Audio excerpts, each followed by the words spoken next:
Halo semuanya. Halo semuanya. Halo semuanya. Assalamualaikum warahmatullahi wabarakatuh.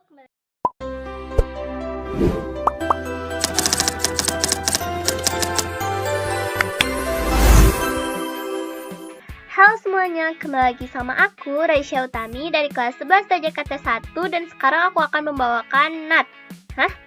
NAT?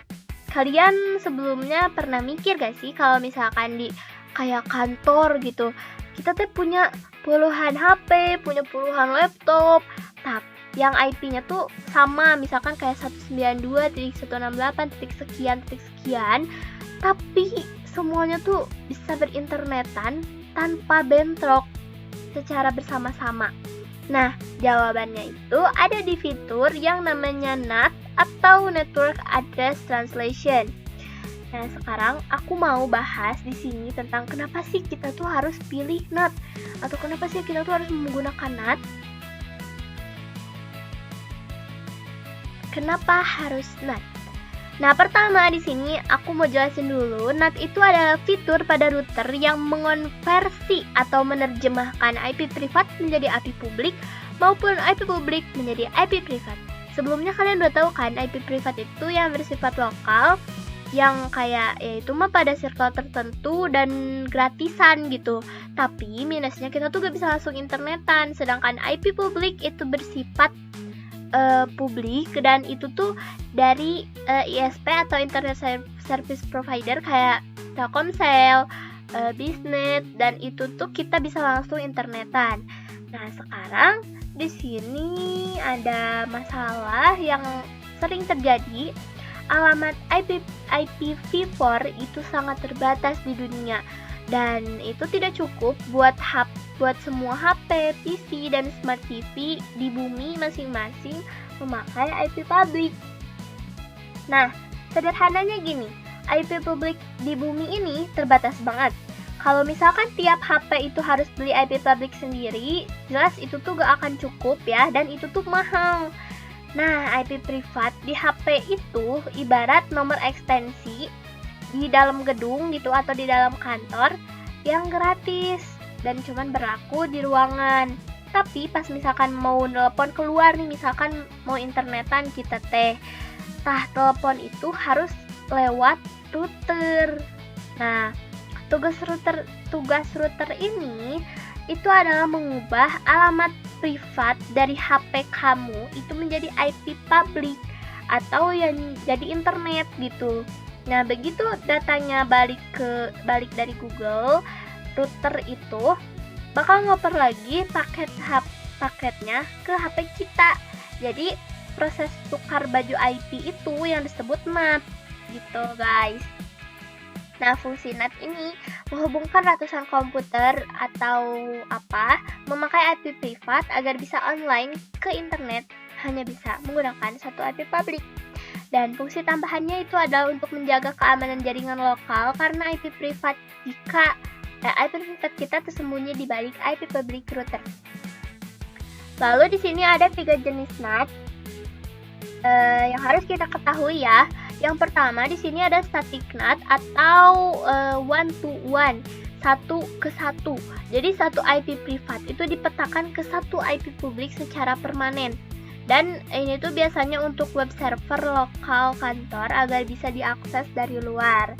Jadi satu IP privat itu dikunci ke IP publik. Ini khusus buat server lokal yang mau diakses dari luar. Lalu ada dynamic NAT.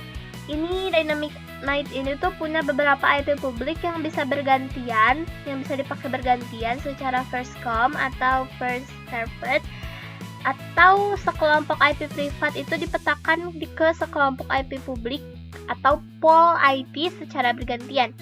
Tapi di sini tuh kelemahannya kalau misalkan jumlah IP publiknya habis dipakai user lain, misalkan udah nyampe limit, udah itu user selanjutnya itu gak bisa internetan, guys. Lalu yang ketiga itu ada PAT atau overload many to one. Many to one itu ini yang biasa dipakai banyak ya, yang bisa dipakai banyak orang itu adalah PAT. NAT overload itu adalah ratusan perangkat lokal bisa online bersamaan secara modal satu IP public. Nah, triknya itu router itu gak ngelihat IP-nya aja gitu, tapi juga nempelin port number beda-beda di setiap HP. Jadi pas datanya balik teh, routernya teh gak bakal tertukar mana paket buat HP A, mana paket buat HP B gitu. Jadi ya beda-beda gitu port numbernya. Nah, di sini tuh banyak IP privat yang menggunakan satu IP public yang sama secara bersamaan. Router membedakan setiap komputer lokal menggunakan port number unik dan penggunaannya itu biasanya di router wifi rumah, jaringan kantor, sekolah, dan kafe. Jadi segitu aja materi dari aku, dan sekarang aku akan mesimulasikan di Cisco Packet Tracer yang Dynamic NAT. Yang pertama itu kita akan kasih dulu router ya, lalu kita akan kasih server di sini, dan kita kasih PC juga. Kita bikin LAN di sininya pakai switch ya, switch. Terus kita sambungin aja pakai kabel di sini seperti ini.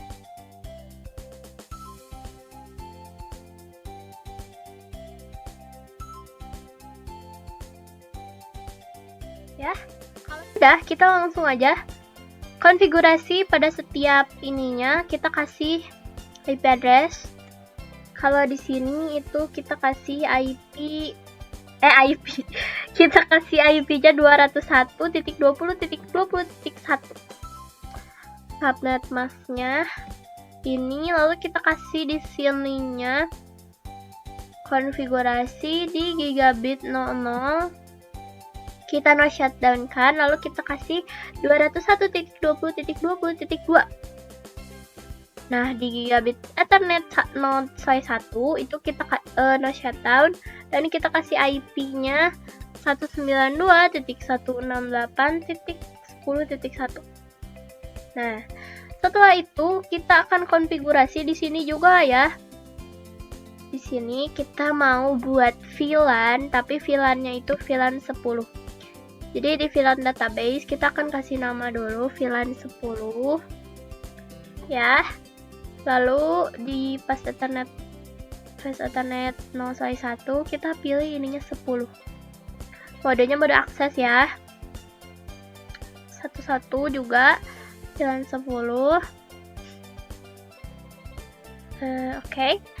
Lalu setelah itu kita konfigurasi di PC. Nah, di PC-nya kita akan config ini tuh berapa? PC 4 tuh yang atas. PC 4 tuh berarti kita kasih IP 192.168.10.1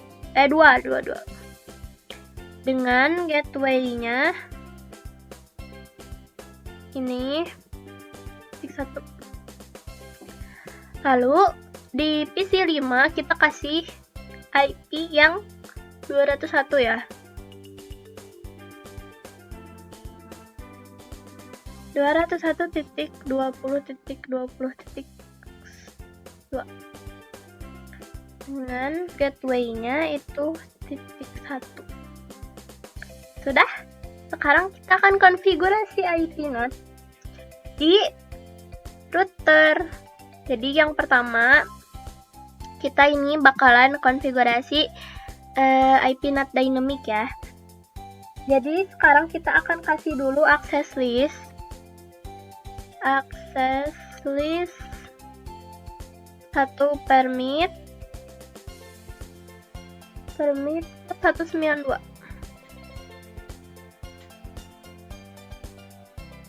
dengan subnet mask 255. Nah, lalu kita akan kasih IP NAT pool. Kita akan membuat pool untuk IP publik ya.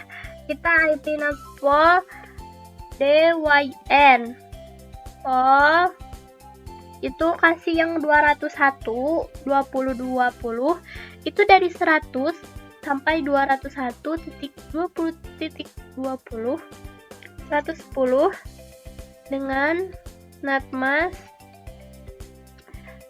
Wi-Fi atau slice 24. Nah, lalu setelah itu kita akan menghubungkan nih. Kan tadi kita udah buat pollnya. Sekarang kita akan menghubungkan si access list yang di atas itu dengan poll dengan cara ipnat inside search list 1 poll dengan yang tadi dym poll. Oke, setelah itu kita akan